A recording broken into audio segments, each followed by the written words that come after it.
Welcome to the English Hour on ANN Television. Our guest today is Nabeel Yasin, Iraqi poet and politician. We'll be talking about the situation in Iraq today, the challenge that presents itself with ISIS, and the way forward on truth and reconciliation.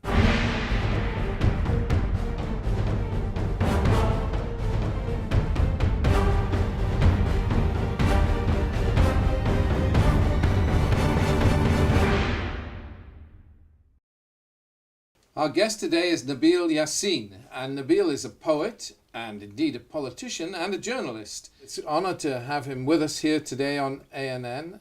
We'll be discussing the whole issue of the state of Iraq today and indeed the emergence of ISIS and which way forward, whether there is some road to reconciliation. Nabeel, thank you for being with us. Thank you very much. Thank you. Well, we're going My to actually, pleasure. just before we start our discussion, what we'll do is we'll move to a short video and then we'll resume, if we may.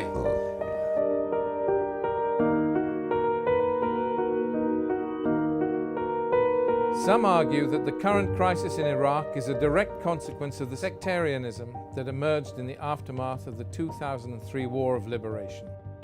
Iraq's Sunnis have long accused the central government of using the draconian de-Baathification laws put in place by Britain and America as a pretext to oppress their minority community. The country's highest-ranking Sunni politician, former Vice President Tariq al-Hashimi, was forced to flee to Turkey after an Iraqi court sentenced him to death on a terrorism conviction in September 2012. This feeling of marginalization has driven some Iraqi Sunnis to support ISIS, even if they don't agree with the militants' beliefs.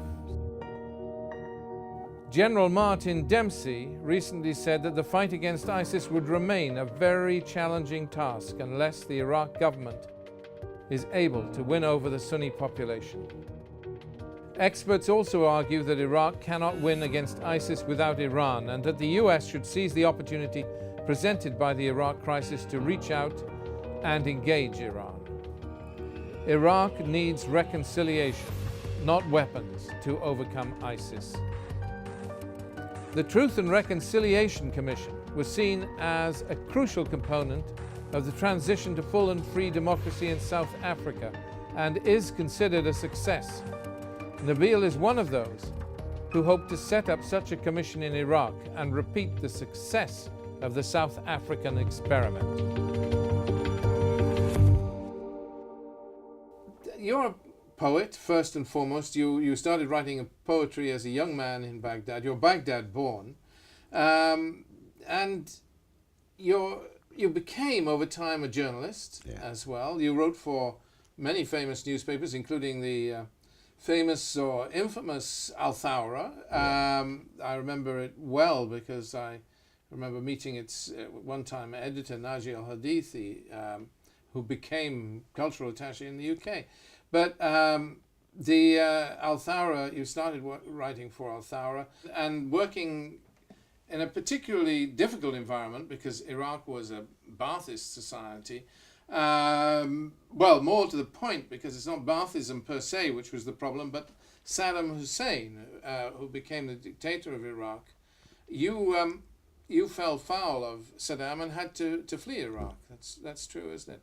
Tell us, and you ended up in Eastern Europe, is that right?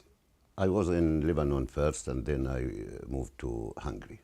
Fled with your family? Yeah, with my son and my wife. And became very much part of the Iraq opposition during that period. That's right, yeah. I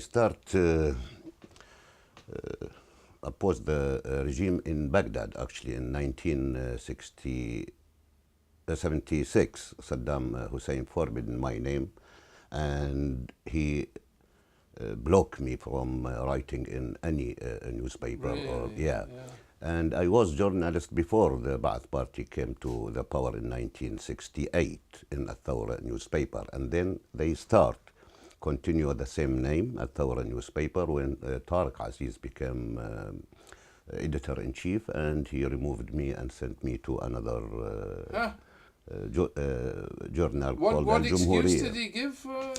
Actually, it was a very famous event when Tariq Aziz invited me and said, listen, this is our newspaper. I said, yes, it is your newspaper. He said, and Ba'ath Party, our party. I said, yes, that's right. And he said, Iraq, our country. I said, no. Iraq is my country as well. So the problems start from this point. The Ba'ath Party always, like, unfortunately, any another ideology, clog the country, try to control it as they wish, separate the ideology from left to right and from right to the left. Then I start collecting problems with the Ba'ath Party until 1980, when I fled the country when Saddam Hussein came the first man in the power. But in theory, I mean, Baathism, if expressed correctly, then it's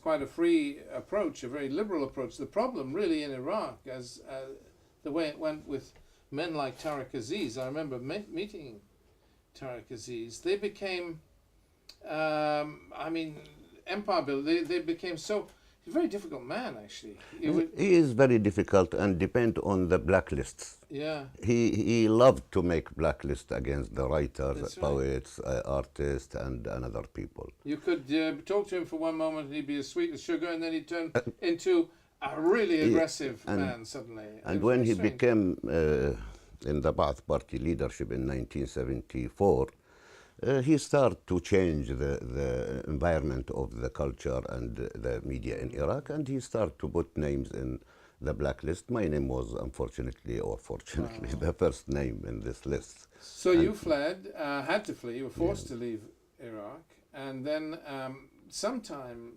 later, well, after the liberation of Iraq, you came back and really became engaged in politics at that time. I mean, before that, I started collecting signatures against the dictatorship in Iraq, against the torture, executing of people, writers, intellectual people, politicians like Muhammad Baqir Sadr or Safa al-Durra or another people.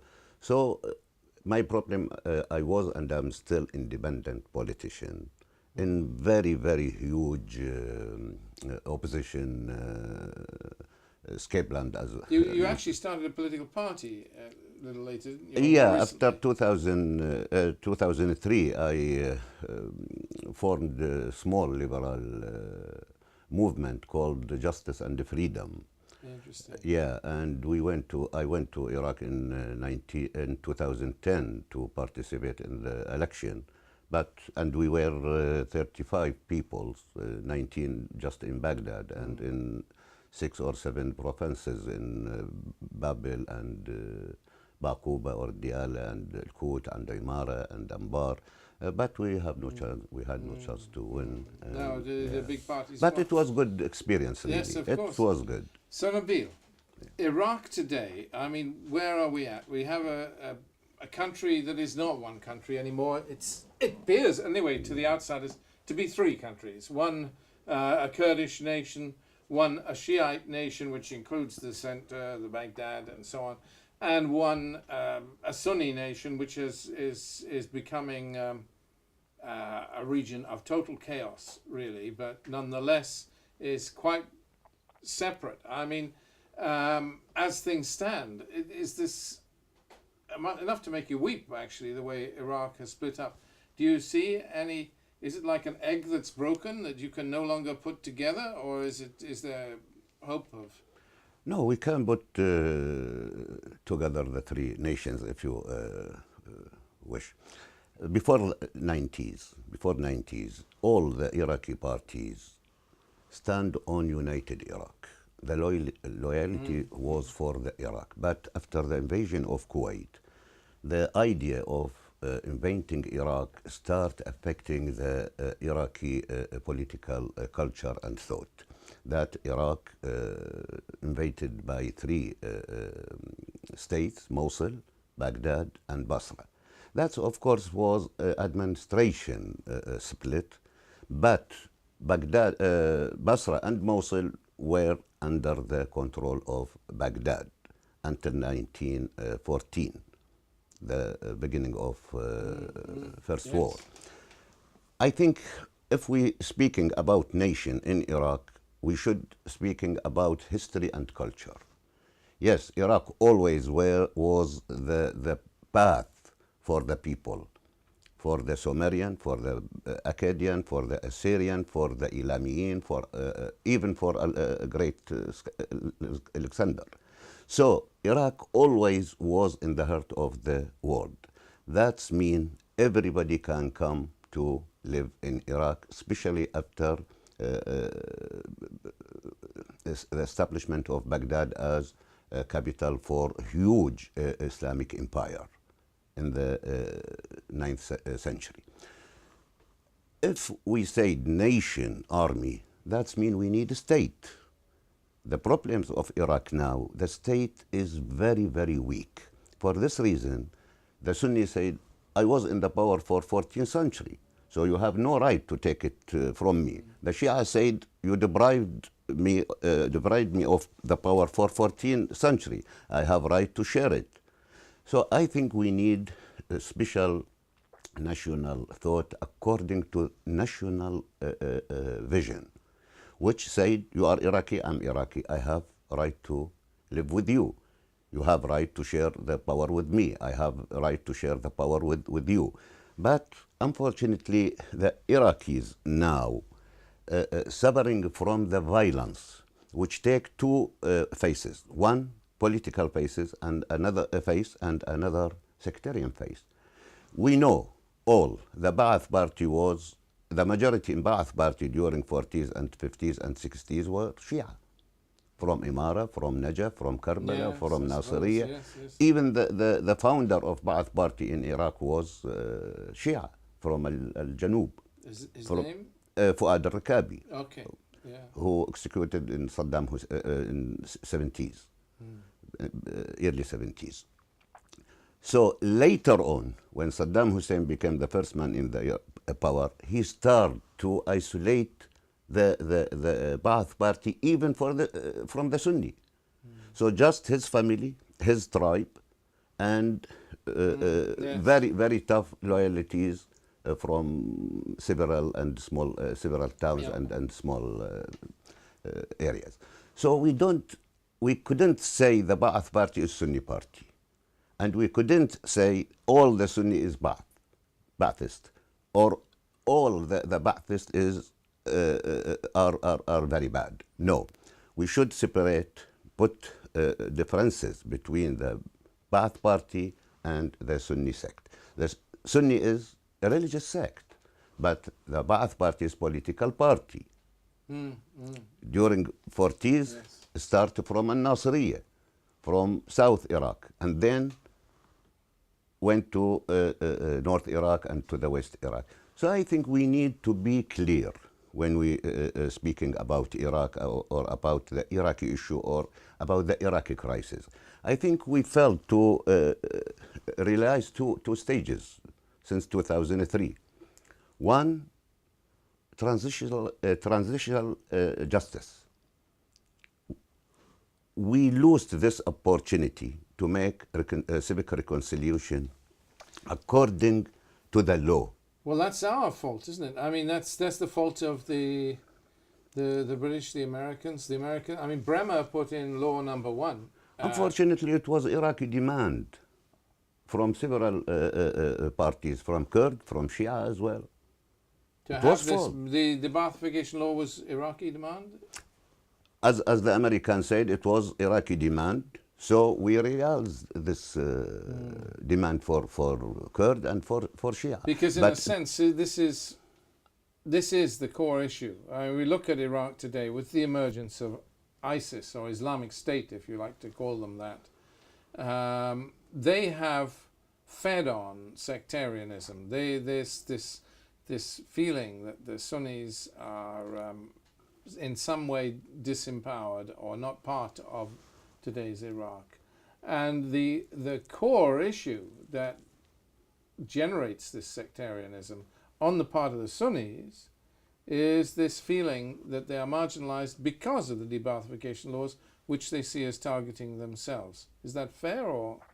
No, as I said, we need really to be very, very clear. For example, the de-Baathification didn't work in Iraq because they thought it is similar to the Nazism in Europe. All Europe was against Hitler, but not all Arab were against Saddam Hussein or against his regime. This is one point. Another point, the Ba'ath Party in the end of the regime, before 2003, was very, very small groups, depend on the family relationship. So you couldn't say the Ba'ath Party has 1 million Iraqi and all those people should go to the prison or should remove them from their jobs. These 2 points should be very, very clear when we're speaking about the reconciliation. We need first to say what's the crime. Exactly what's the crime. To be in Ba'ath Party, this is not crime. If somebody kills somebody, this is a crime. So we need also to put differences between the politics and the law inside the reconciliation. Because until now, we're speaking about the reconciliation in political speech, in political way. We don't use the law. We don't use the culture of tolerance or the culture of reconciliation as it happened in Spain, in Portugal, in South Africa, in former Yugoslavia. So we need exactly to put concept about what mean reconciliation. Now, is the tribe inside the south of Iraq against the tribes in the west of Iraq? Yeah. No. So people speaking about reconciliation as there is a problem between the tribes in Iraq. No, we have political problems. There wasn't, historically, there was not a problem between the tribes in Iraq, but now surely there is. I mean, now you see sectarianism on quite a major scale. It's practiced by everybody, by all sides. Iraq is in a tragic situation. Hasn't it become sectarian? No, I don't think any Iraqi wants to see three countries from Iraq, even the Kurd, but they're waiting for the time and they have right to decide that soon or later. But I think the culture of the Iraqis, the normal Iraqis, stand on united Iraq. Even the Sunni, by the way, the Sunni Iraqi more active for united Iraq than others. So what would you describe, how would you describe what's going on at the moment? Is it a civil war?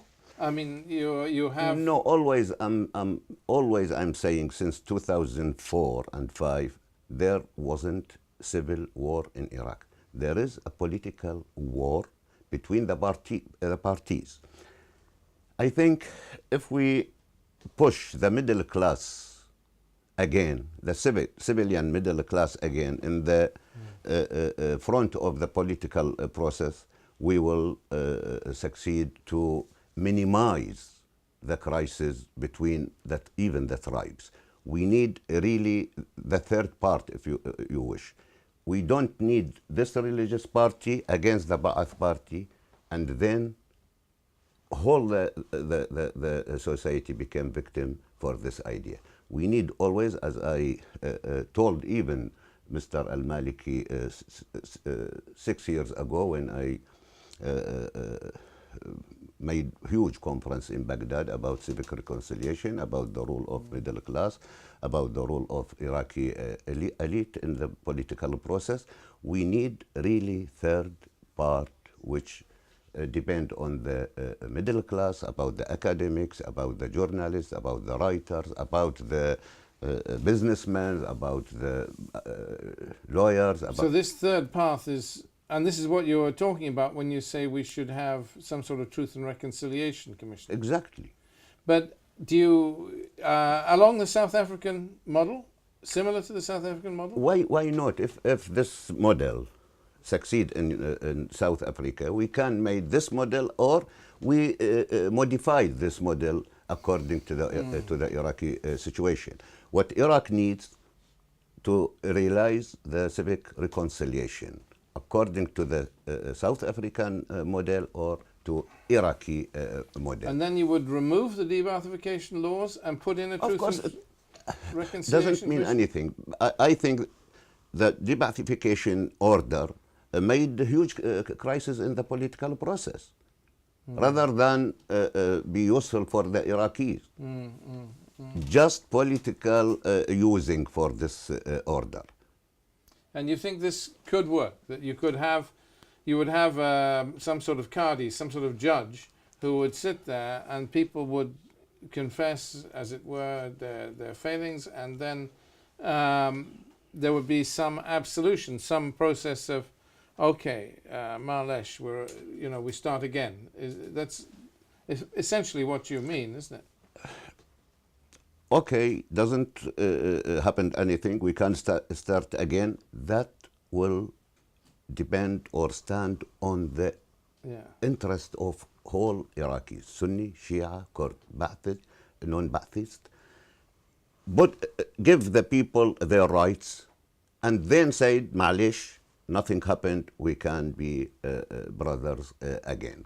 But if you're still pushing people from their interest, you couldn't make reconciliation. You couldn't make reconciliation here and revenge in other and side. yet you have such polarized society. I mean, if you look at, of course, you have the mass of the Sunnis, the mass of the Shiite, but you have then at the cutting edge, you have ISIS with Baghdadi at its front, and at the cutting edge on the Shiite side, in terms of the fighting groups, you have Qais al-Khazali.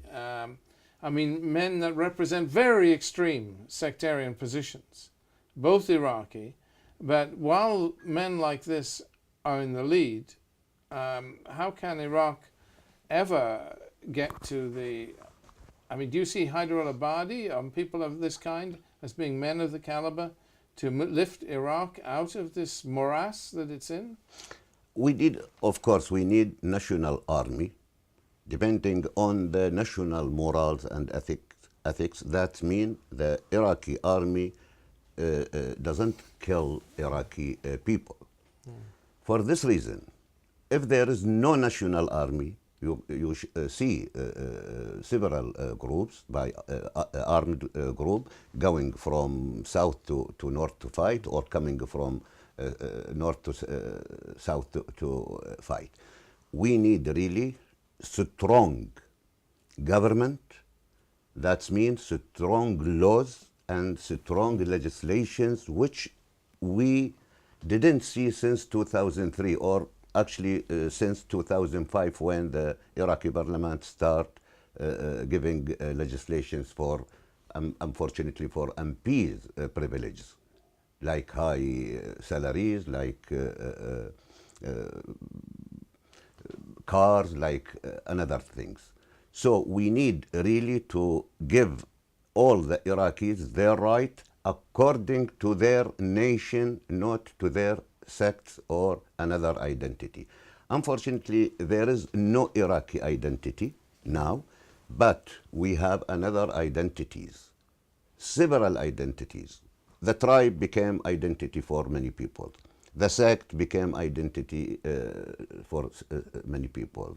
The area or the territory of north or south or west or middle became identity for the people. Where is the Iraqi identity, which was for long time the main factor to see united Iraq, even if there is any problems between Shia or Sunni, or between Safawiyin and Uthmaniyin during the 17th and 18th century.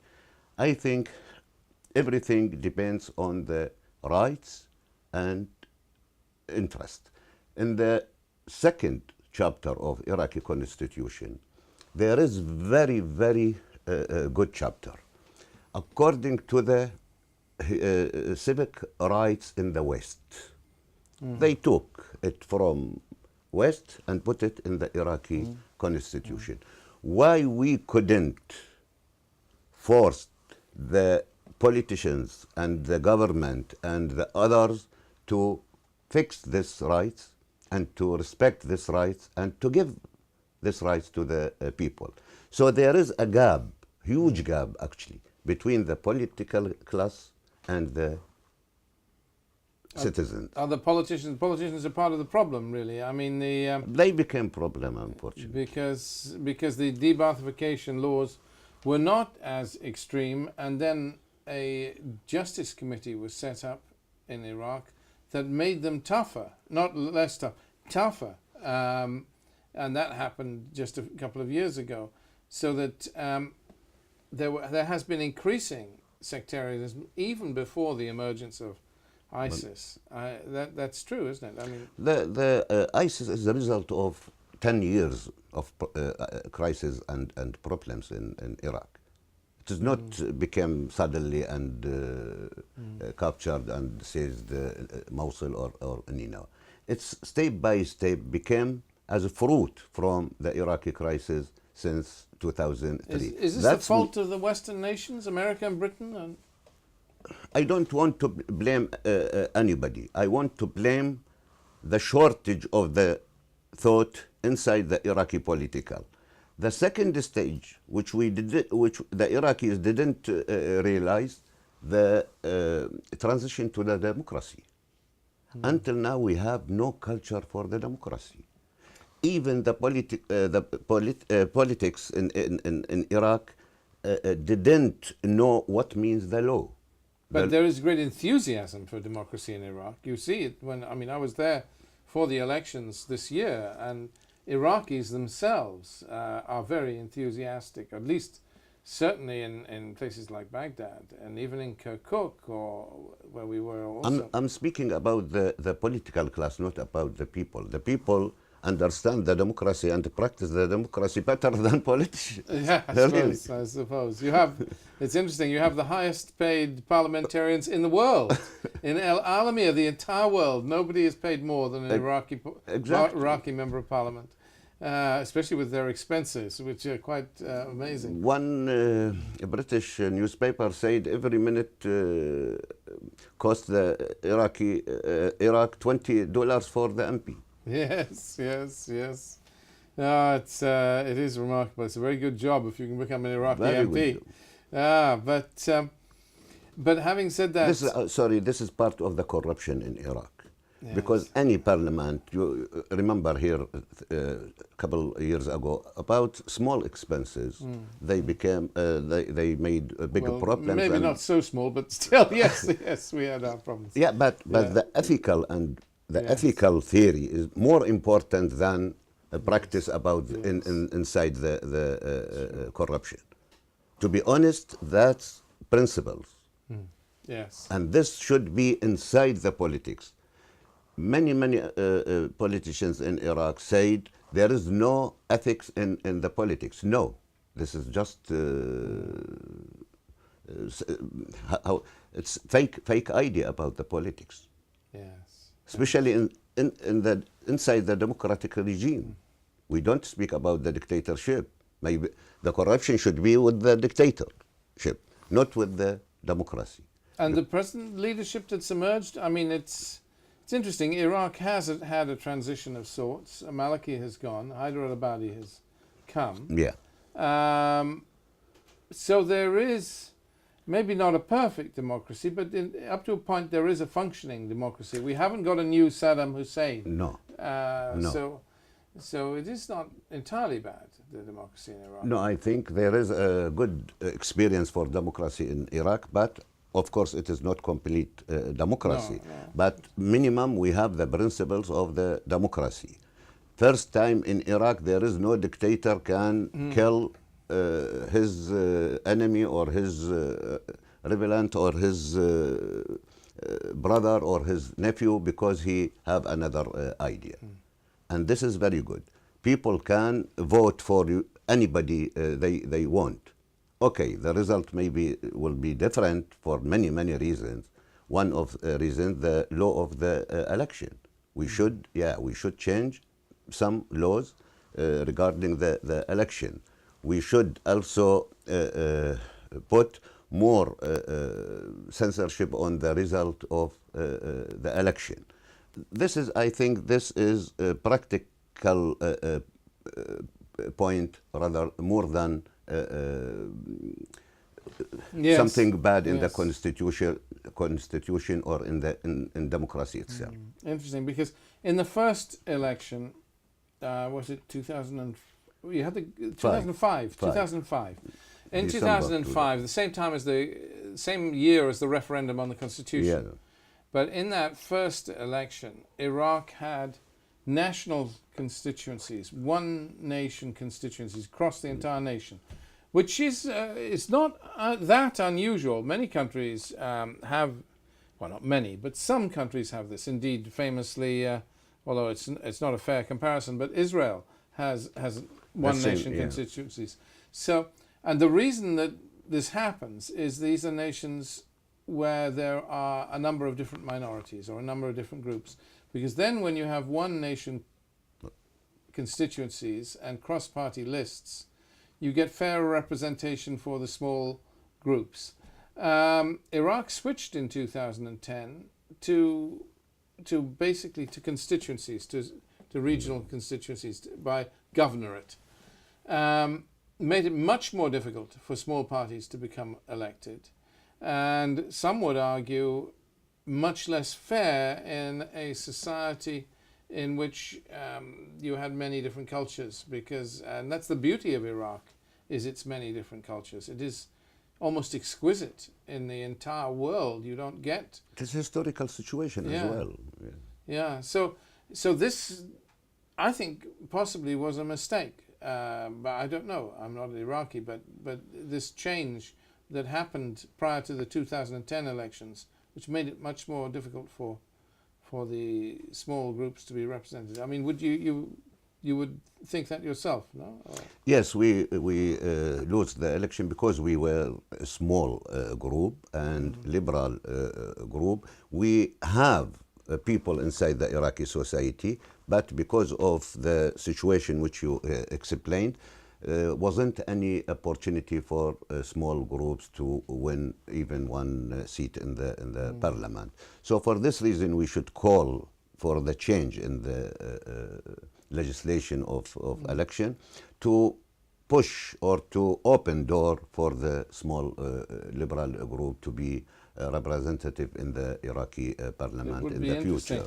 Do you think that might be a way forward? I mean, we need some way to engage everybody, to engage the Sunnis and to engage, because basically there has been almost boycotting of the election by the Sunni community. I mean, I know there are security reasons why it was quite difficult for a full and free vote in many Sunni areas, but nonetheless, in those areas where they could have voted, they weren't turning out because they feel disempowered, and so they were standing aside. I think Baghdad will be very, very complete example for the next election, because Baghdad is mixed. Yes. Mixed. So I think we have no paragraph in constitution say the prime minister should be Shia or should be from this Dawah party or another.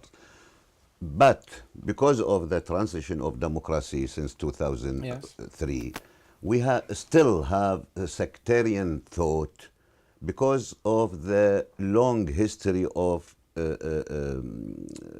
Saddam Hussein regime. Yes.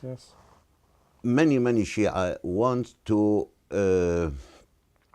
make a new start for themselves from 2003 without Sunni. And this is the problem.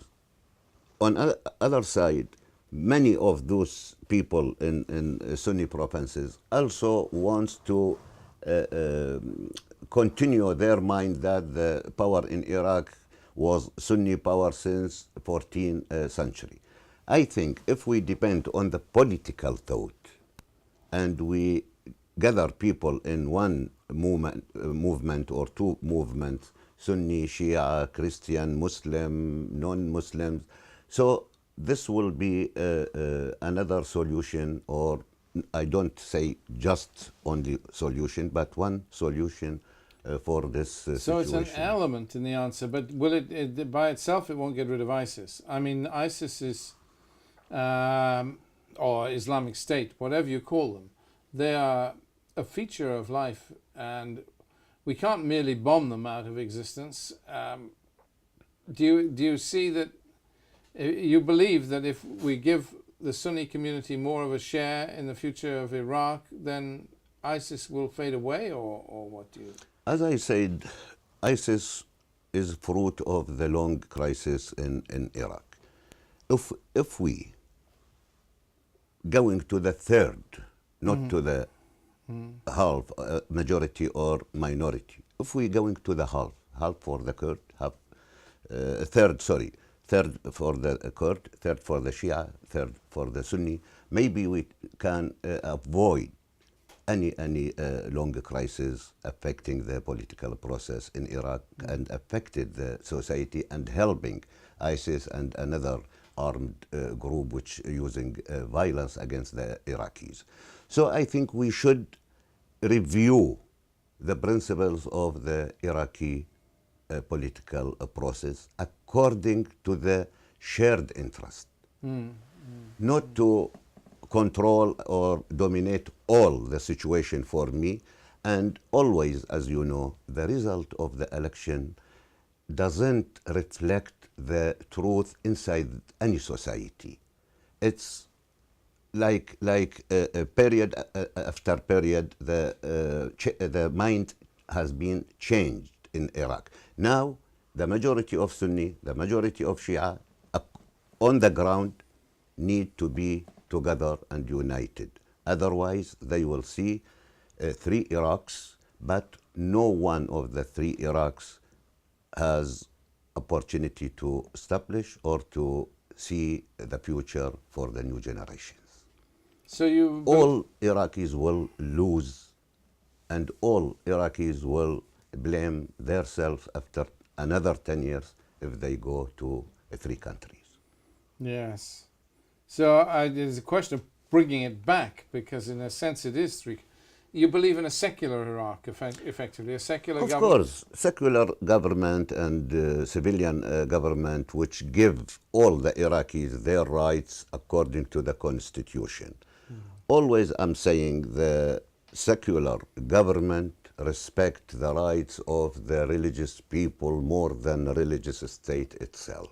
And that's fact here in Western countries, in Europe, or in America, or in anywhere. So you yourself, then, your answer to this problem now has been an interesting one, because, of course, you're a journalist, of course, you're a poet, but you set up a charity engaging, using sports for peace. Is that correct? Yes, that's correct. My son actually managed this FC Unity FC Unity, it's called. Since yes. 2004, when he worked with the British government that time to open door first time for the Iraqi national team after Saddam Hussein, and it was the first trip for this national in London here for 3 weeks actually. And they met Jack Straw when he was foreign secretary, yes. And they saw for first time that the door is open in front of them in Europe, and the the period of Saddam Hussein or Uday was end, yes. and there is no torture, there is no prison in the Olympic building. So they were happy, very happy. They were very helpful to show the new Iraqi face for the European people. Then we went to Iraq in 2008 to make people involved, under 20s, involved with gathering, with peace, with sport for tolerance, sport for national feeling, sport for against the violence. So we made many events in Al-Anbar, in Al-Najaf, in Diyala, and also inside Baghdad, 3 or 4 events in Mal'ab Sha'ab, in huge stadium. And the Iraq national team functions as a team now, despite the war. Yeah, he won, I think, 2 years ago the Asian golden medal, and now he's working good. But unfortunately, also the politics playing very bad role sometime in the results. So I think we need, before all of this, we need to fix the concept of nation state.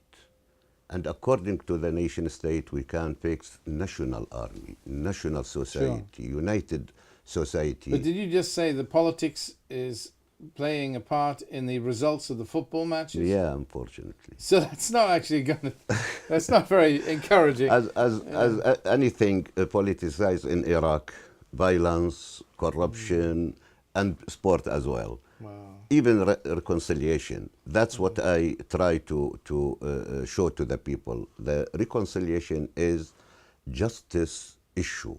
It is not just political issue. Okay, it's covered by political issues, but inside this reconciliation, we should deal according to the law, according to the constitution, according to the interest of all Iraqis. And do you blame Iraq's neighbors for the... Of course, to be honest and to be realistic. And this was, and this is still now, it's natural behavior from neighbors. Everyone wants to be inside Iraq after Saddam Hussein. So also Iraqi government, Iraqi diplomacy should take care about this. Iran has interest in the region. Saudi Arabia has interest in the region. Iraq has interest in the region. Come please, this is my interest, this is yours. So I think now we need the role of American and British and all Europe more than before. Because in a sense the British and the French drew the Sykes-Picot line and split the Middle East with Iraq at its fault line. And Iraq was at the... To be honest, and as man who working in the history, what Sykes and Picot did, they did it according to the historical borders before the Ottoman Empire or Islamic Really? Empire. Yes. Iraq, well known as Iraq before Islam. Syria or Sham or Levant country, known as it before Islam. So they did what the history did, and the geography did. So they weren't so bad. I always blame them for many of... Of course, we have strong ideology, very strong. The dream of Arab United doesn't bad. It's a good dream, but it is impossible. Not just now. It was impossible since 1920s. And I think this role of ideology stopped the liberalism in Middle East. So, Nabeel, we have, Haider al-Abadi as the new Prime Minister of Iraq. Well, not that new now. He's been there for a few months. I've met him. You know him a lot better than I know him. I've met him once. He struck me as a supremely intelligent man. What a memory. He has facts and figures at his fingertips. And he's very humble too. It's the other little gem with Haider is that he is not a proud man. And this actually, in a world full of hubris, of false pride, internationally, nationally, everywhere, that is actually a huge asset in a prime minister. But does he have the strength to drive through to take the kind of leadership role that can bring Iraq back together, this fragmented Iraq? Al-Ibadi lucky man because he got huge support from the American, from the British, from the French, from UN, from even Arab countries like Saudi Arabia and other states, even from Iran. So he has a chance to drive Iraq through this dark time. But I think he should change all the staff of the media, because until now the battle of Iraqi media still, how can I say, still for the benefit of the others, for ISIS and their alliance. Really? How? Unfortunately, the Iraqi media not professional media, and still standing on the ideological principles. Yes, yes. In the same time, this kind of media participate in a split of the Iraqi Sunni Shia. They have no national agenda, but parties according to their party agenda.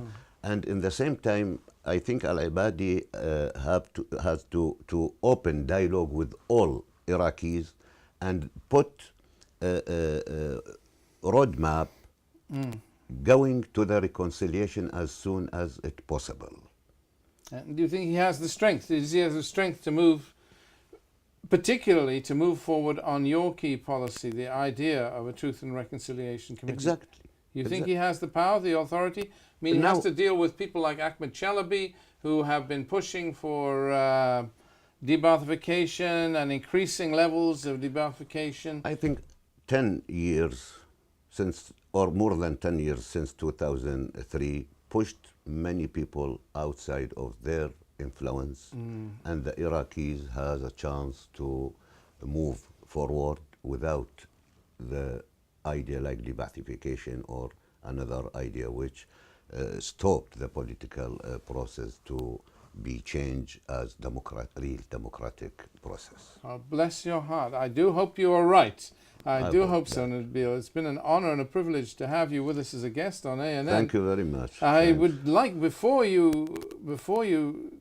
we conclude, we just have a new feature that we're with our program. So we're doing a little book review, and I have a book that I particularly wanted you to look at because I noticed this book, and well, you'll see. Could we just have a moment? All right, I'm ready.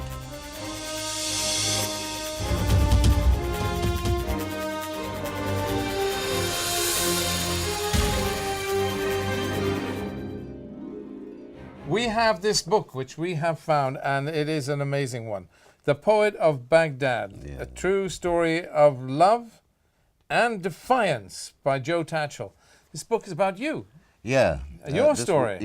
Not just me, story of mine. It is a story about the family and the life in Iraq since 50s and how things had been changed under Saddam Hussein stage. So I think it is good to know the Iraqi society, how it was and how it is. Yeah.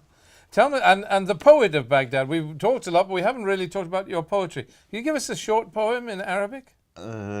Maybe I remember Jalsa Sirriya. It is speaking about how the secret police had affected the Iraqi life. Every every individual man feel that there is a secret police inside himself. Say it in Arabic so we can just hear. جلسة سرية.